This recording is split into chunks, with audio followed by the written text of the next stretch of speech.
Hi there. I think we are recording. Yes, we are. Hi there. All right, I'm Lisa Maxwell. I'm going to go to a little deeper dive on the reading that was done a couple of days ago. I think I did it like Monday night. So, um, the Queen of Swords came out. Where this was by the way, the Tarot of the Cat People by Karen Kuykendall.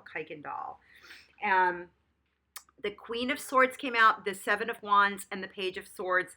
And we also pulled the bottom of the deck card. We looked at the World. We looked at the Ace of Cups. The King of Swords also came up, and the Queen of Wands. So, as you can keep going deeper. But so these were some players that were coming in.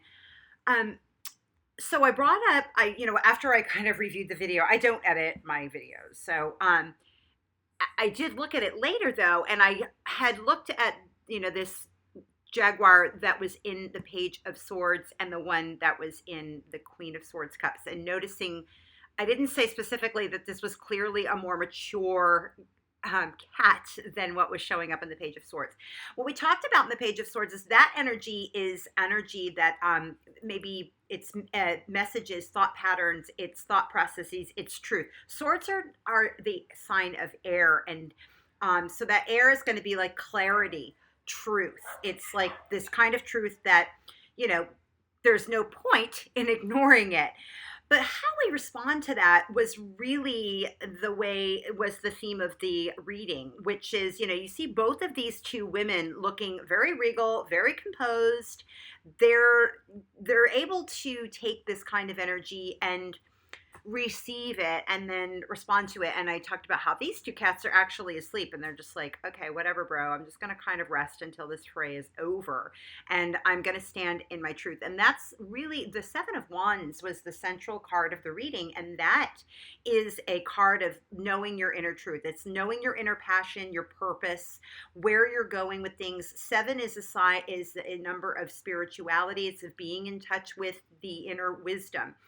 And when we are in that kind of energy, the bottom of the deck was the world. We're able to, dance and spin the world on our finger. And, this is, God's got the whole world in his hands kind of energy. We're so amazed by it. We're in a beautiful gown, and we're not tripping. We may be dancing, but we're not tripping over all of this. We're not tripping on it. We're just, we're going with it, and we're going to say, okay, I'm going to, allow this to be held in a higher purpose. I'm going to hold all of this in my own higher wisdom. So, again, we have a celebratory, this Ace of Cups, a filling of one's own cup, and again, very well-dressed individual. This Page of Swords is also, it could be truth that lands upon you, of your own truth. And sometimes when that happens, we don't really know what to do with it. And we're, kind of coming into things, brandishing the sword, because we kind of just want to blurt things out. And that's what a Page of Swords energy is definitely about. And so, this individual is coming in, and they don't really mean any harm. They just don't know how to handle stuff very well. So, and they're just kind of the messenger. And if somebody's coming in like that, things may not even have anything to do with them, but the way that the message comes through, maybe, again, this very innocent vehicle. So it's important to be in a more, composed way of receiving it, because this is just an incident. This could be an innocent bystander, and the innocent bystander may be you. This may be your own truth coming through that is not something that you wanted to really feel or hear, right? But then we also had the King of Swords. Again, he also has a very regal, mature cat with him, well paired with the Queen of Swords, although she's usually kind of like a single woman who doesn't really need anybody else's, really super connected to anybody else.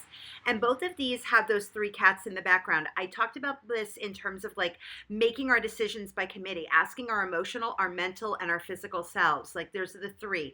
This is also higher. Three is also a higher, I also said about it being higher education. It's also, again, higher wisdom. It's our higher, wiser self that's coming in, our ancestral kind of wisdom, our experience, our, of this life as well as previous lives, if that's, something that You can expand, again, mind expansion, expand your mind into being a reality.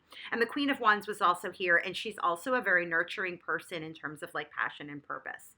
So those were that's just a deep dive on the reading. And if you want to look at that, especially, in retrospect, it's kind of a cool thing to do. So I hope you enjoy that. And I will get back to us with the reading for the next few days.